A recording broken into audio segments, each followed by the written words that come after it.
আমরা এসেছি এই জায়গাটার নাম আসলে মিশিগানের মুনিশিং বলে একটি এলাকা।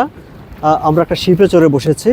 এই শিপটা দিয়ে আমরা যাব খানিকটা একটা ট্যুরে, যেই ট্যুরে আসলে আমরা দেখব যে শিপ র্যাক মানে জাহাজ এই লেকে এসে একটা সময়ে অনেক বছর আগে পানিতে ডুবে গেছে, হয়তো সেগুলো সেখানে ধ্বংসস্তূপের মতো পড়ে আছে।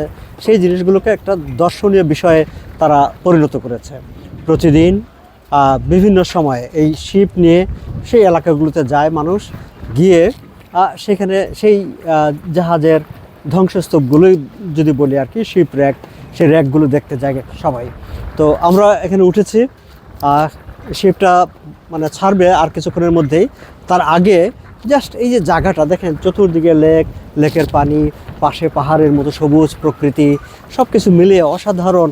নীল আকাশ, আজকে রোদ আছে, তাই না? কি চমৎকার লাগছে। সো একটু দেখার চেষ্টা করছি দর্শক, ওখানে যখন যাব সেই বিষয়গুলো নিশ্চয়ই আমি ভিডিও বন্দি করব, আপনাদেরকে দেখাবো। কিন্তু এখন ঠিক এই জায়গাটায় আছি আর কি, আমাদের যাত্রার প্রাক্কালে।